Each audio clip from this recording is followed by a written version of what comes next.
She's been on the phone for like, I don't even know how long, trying to get an appointment with the GP. At this point, it'll be quicker to walk there.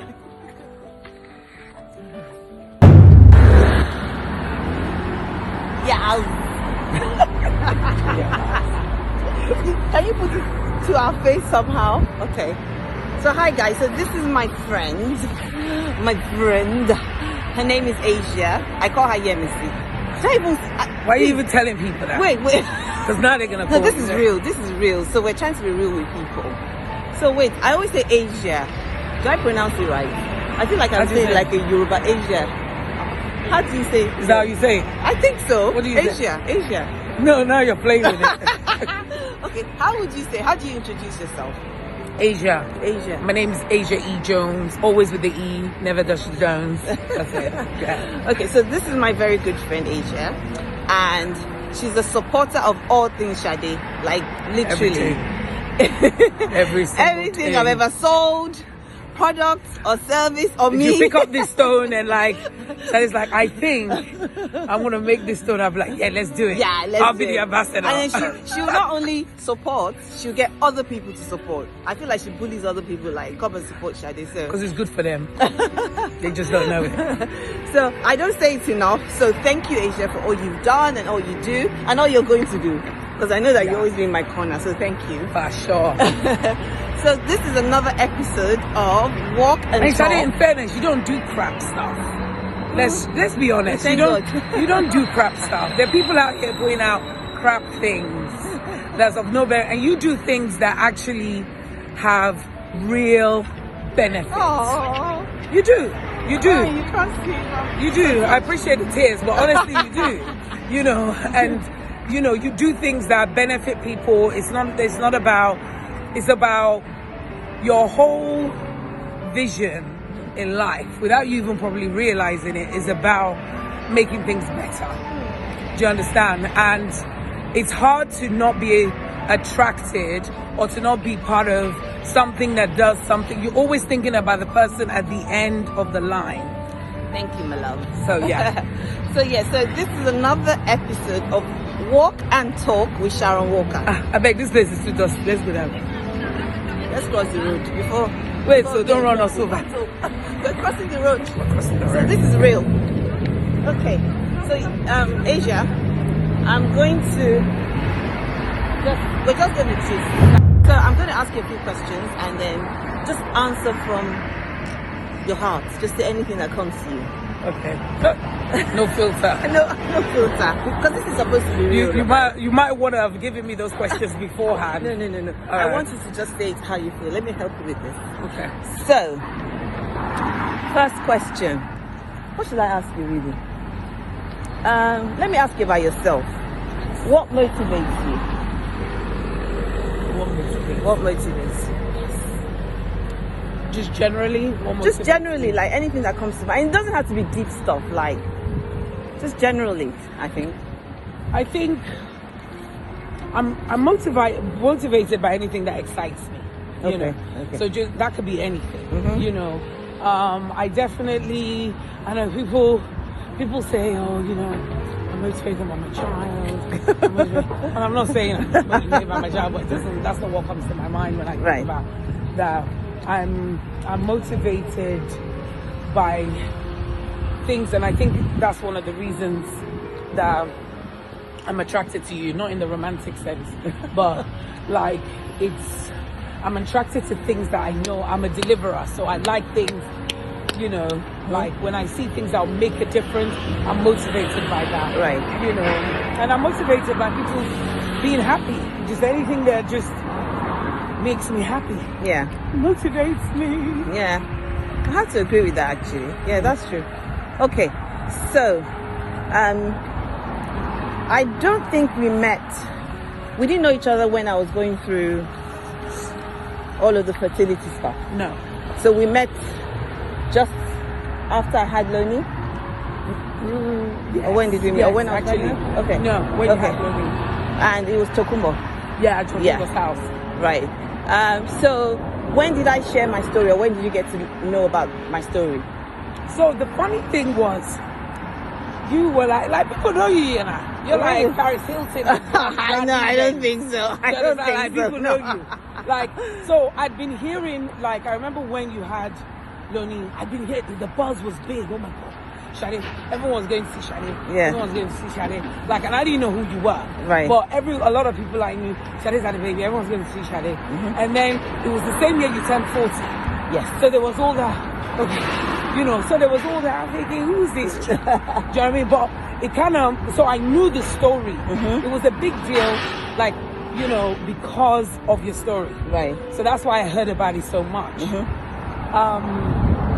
So then when I met you, it was kind of like, there's Sade. Mm-hmm. It was more like that. Okay. It was kind of like, oh, there's Sade. Okay. And then you stroll in. I'm there with my baby. Like this. All right, now, that's right. You stroll in, hands free. Where's your baby? You had a baby a month before me. Where's your child? You're like, with grandma. So you had all this. So it was like we were at completely different ends of thinking. And and that's what I remember. Okay. I think for me, what was interesting is that there was nobody else around me that was of a similar age. In a geriatric. Say it.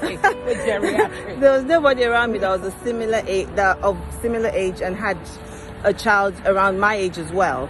So when Tokumbo told me about you, she told me about you first. Okay. That I have this friend, and she told me about how you were fussing about everything. Like he had to have cotton. I don't know. Everything was a big deal. Like what he wore, what he ate, and this is me, roughneck. I was like, huh? So that was interesting. So I think she thought, we'll balance each other out well in terms of we had that in common. Yeah. And then very quickly we started calling ourselves. We made fun of ourselves. I think that was always for me. That was what was attractive. Yeah. You know, because I don't make friends. We could relate on a level that other people couldn't. Exactly. You know. Exactly. So there was this other lady that was a similar age. Our kids were similar ages, and we were going through this journey in our 40s by ourselves. You know, we had her very quickly because she was a bit different. So I think that was always good for me to have somebody to share stuff, and very quickly, you know, Asia would be like, let's go do this, let's go do that. So it wasn't just me staying at home and being a mom. So that's what I liked. Yeah. You know, so you brought me out of my shell. Yeah. You knew she knows London like crazy. So you knew where to go with, you know, tiny kids. And so it was good. I think it was a good season. Yeah.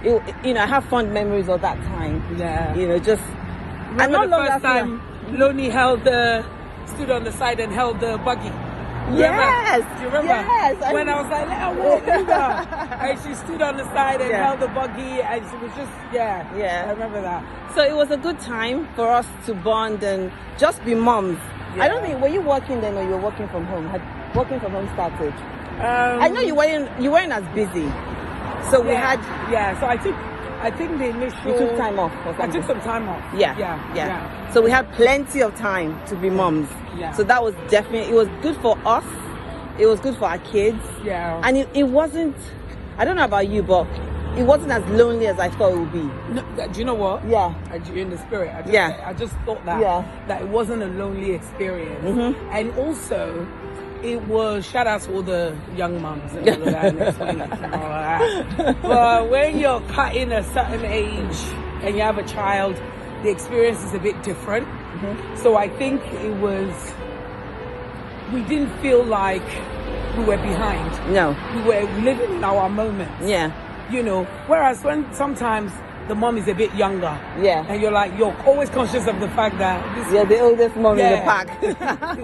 You know, these ones are still coming out. Yeah. You know. Yeah. So that was good. That was my takeaway from that experience. So the geriatric moms, I'm proud. So another question for you. I think your story is slightly different from mine in the sense that you didn't have to try for a baby for too long. No. But you were single for a long time. Yes. So you understand what it means when everybody around you seem to be very much further ahead than you are. Yes. So I just wanted to share a little bit about that experience of even though it's not, oh, I'm trying for a baby for years, I think there's something I say a lot, pain is pain, right? So the pain of, you know, the comments, the judgment, the insult, the I know better than you, you're not doing enough, you know. Can you take us briefly through what that feels like? Just longing for something. So just to give some context, so I had my son at 40. I got married in my 40s and had my child in my 40s. Both things happened very quickly in the same year. Okay, so what that meant was, so prior to that, I abstained for a number of years because I'd gotten to a point, you know, it was, you know, you've done it all, do you know what I mean? You're giving it up, nothing's happening. Do you know what I mean? So I thought, let me just do this a bit different.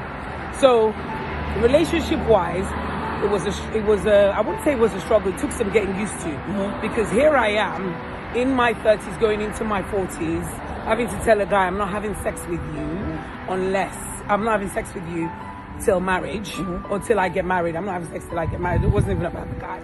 And also, where most of my friends who are in their 30s are living with a guy or dating somebody that's married or something, you know, something is going on, you know. So there was that. I think also when I got married, before I got married, and can I name names? No. Okay. Let's keep them anonymous. Okay. So there were, I think during my late single years, I was single for a long time. During my late single years, it was the people were always nice to you, to me. They weren't always nice. Married friends that were married, some of their husbands would treat you like you're the ones that will make their wife go straight because you're single. Do you understand? I'm thinking, really? Your people out here doing the most. Okay. All right. So there was that idea that you're the ones doing that. There was so people didn't really want to associate with a single in her 40s, and there was always that question, well, why are you single? Why are you single? You know, and all that kind of stuff. I never really had an issue with it. I didn't struggle with being single because I made peace with it, you know, and everything. But people's treatment was not very nice, you know. And friends, you see friends get married and change, you know. And by that, I mean, I know, they're life changing. I'm saying they become a different person. You know, it's like, oh, I'm Mrs. So-and-so. I'm responsible, you know, and all of a sudden, I'm not, you know, kind of thing. So there was all of that. There was those kind of things. But at the same time, I had these friends, couple, they were amazing. They were as married couples, they accepted me. I spent a lot of time with them, you know, and I learned a lot from them about watching how they just moved, conducted themselves, conducted their life, and everything, the real life challenges they would share with me. I don't even think they realized they were educating me as much as they were. It wasn't a thing. But just the way they embraced me. And then I also had my good friend, her and her husband, who, the way they were with me as well, they never, you know, I had a couple of examples of people who were normal, who were fine. But generally, people were like, very judgmental. Single guys are terrible. Guys are terrible in general because they almost feel, it's almost like when you're in your 30s, 40s, and you're not married, you've lost value. You know, and people try and treat you like that. But I wouldn't have it now. No. I gave it right back. You know, so there was that. And what's sad sometimes is how women behave. And you're like, isn't it yesterday you were single? Do you understand what I mean? So we tend to forget, don't we? I'm telling you. You know. I think what I will add to that, oh sorry, you were going to make a point. Go on. What I will add to that, in terms of what you said about, even though there was a group of people that weren't great, there were still people that were good. So for me, in my journey, I think sometimes I won't even be a nice person because I was so depressed. You know, I think we have different personalities that way. But I let it affect me a lot. Let's cross over. And I wasn't always a nice person. But what I realized is that there were people that were willing to put all of that aside and be good to me. Yeah. So yeah, we're grateful for all the good people Shout that out. didn't make us feel like we were less than human. You know. So yeah, find your good people. Yeah, find your good people. There are good people out there. Yeah. You know. And same way, like, I don't care if you're in your 30s, 40s, I'll say it till I die. Yeah. And you're single, do you understand? Don't feel like you have to give up the cookies. Yeah. Don't give up the, what is it? The milk. Is it the milk or the cow? I have no idea. Well, you know what I mean. Don't give it up. Okay? Because you might not be a virgin in a godly sense, but to that man that's never touched you, you're a virgin, right? I'm just saying it. Let's just keep it 100. Okay, so don't let anyone, you don't lose value because when you find your person, mates, when you find your person. This is right up your street. You should have your own show, like Listen, single in your 40s or whatever, single. any man you want to hold back, I don't care if you're already in a relationship, you're dating a man and you want to shut it off, okay? If you need help, call me. So my final question, or maybe not my final, another question. So you've been supporting Victoria Smile Foundation since inception, really, since you knew about it. Yes. This is going to be our 3rd year doing the Walkathon. Yes. And Asia has been to Walkathon 1, Walkathon 2, and she's definitely going to be part of the 3rd one. I plan my schedule around it. Yes. I ain't going nowhere. I'm just in the country for when it happens. Yes, she does. So I'm always grateful for all your support. But I want to say, in terms of what you've seen us doing in the foundation in the past few years, what are the things that you love the most, and what are the things that you think that we can do better? Okay, so the things that Let's love. say behind the yam, so they'll know that it's real. But you need the basket. I'm one of them ones. I just grab it. Okay, come and answer the question. One of the things I love is Their baskets over there. this is dirty. Yeah. Okay. Yeah. So the things that you love, is someone we know? No. So the things that I love is, first of all, the good news people. The good news, you my guys. program officers. They're the good news people. I love when they come on the scene. When you post that video, I'm like, oh, good news. Yeah. Do you know what a friend of mine told me? She said, I don't, because it normally comes up when she's at work. Yeah. And she say, I don't watch it. I wait till I get home. To get excited about it.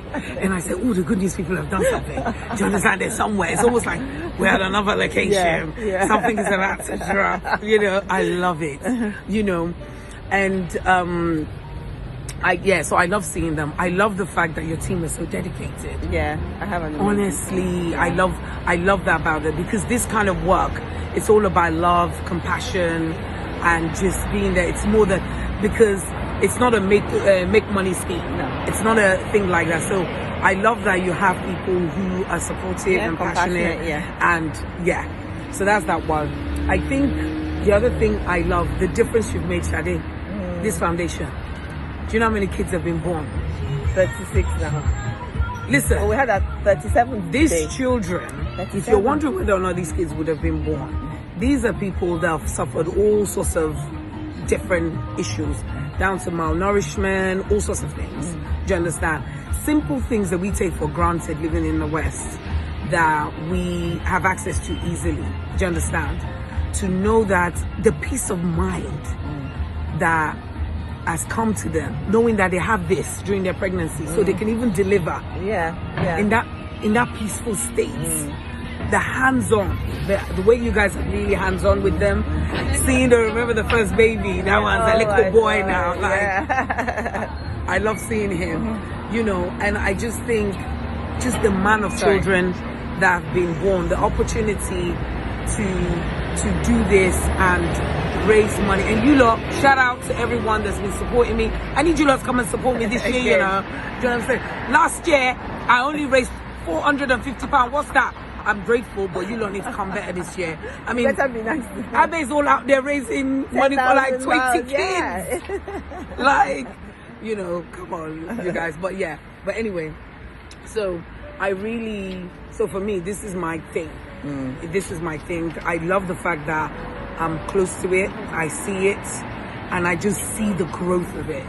You know, I think the next steps for so in terms of, I won't say even do better. So I think for me, honestly, for Victoria Smiles is UK. Yeah. You know, I think really creating more of a platform here, and you know, and just really looking at ways where we can, because I know that it will help us grow globally as well. Yeah. You know, and we're going global. Yeah, we're going global. You know, and I think it will help us go globally. There's so many people that want to get behind this. They want to support it. They love it. And your story, oh my God, it just gives credibility on a different level. Right. Because this is somebody that loves this, that started this, that did all of this. And then she's thinking, you know, you're not a mother of one. No. You're not just Lonnie's mom. No, I'm not. Do you understand? So many kids. You need to get a calendar, write the birthdays of all your kids. I do, I actually do. I have a calendar in my house. The sex, their names, and their birthdays. I remember last year, I said to you, oh, Sade, send me all the pictures of all the children that were born. This year, I'm like, that's too much. Yeah. My video will be more than a minute. I'm trying to get, like, if I try and do a video with all the children, but that shows how much growth that is happening, and all these kids, like all these destinies. Do you know what I mean? Like. No, that rested on your. It's been awesome. Like, I couldn't have imagined in my journey that I will ever be given. It's an opportunity for me. It's a blessing. It's my life's purpose. So I'm very. I just realized we walked here. We didn't drive. I can't be shopping anyhow. How am I gonna carry this? Okay, we're gonna keep shopping, guys. Later. Okay, so let's say our goodbyes to our audience. So, any last words, Aisha? So I just want to encourage you to join and be a part of this walkathon. I'm not a walker by any chance. Well, you try. You always do every summer. I do, because don't mind I'm just being modest. Do you know what it is? You know, it's something for me. I'm so committed to Victoria Smiles now, and I think it's more than just me when I walk. I'm also walking for a good cause. So I need to just sort my life out and stop, you know, and just do something for someone else, you know, and at the same time I'm right, you know. That's very important. Because now we're even training. Before we trained for like 2.5 months. Now we're training for 3 months, so you get fit and then you walk for a good cause. So exactly, why not? And for those of you who cannot walk, you cannot do anything. That will help. There's loads of us doing it. Pick a link, any of them links, and just do it. And just support. Set up a direct debit, so that way you don't even have to remember or stand in order. You know, and just set up a standing order, and just, even if it's like, you know what, £10 a month. So we're not talking big money. Anybody, every little helps, honestly. Every little helps. Anyone can do, but even if it's £5 a month, or do you understand? You can do something. You know, all of us always wish we can do something a little bit more than, but we feel like, oh, we can't. So these are little things that you can do to help. Take part in the run, okay? Any age, on the walk, sorry, any age. Fitness level, anyone. Some people, they storm ahead. Some people are mid-range. Last year we had teenagers. The oldest person we had last year was in his 60s. So honestly, some people at the back. Some of them, they got all sorts of stuff going on health-wise. You know, but they still do it. But please, those of you who feel like, I ain't got the time, I'm not gonna be there. Put your money where your mouth ain't. Let's do that. Okay. God bless you all. God bless you. It's been real. Thank you for walking and talking with me today. It's been Asia E. Jones. Always with an E. Never just.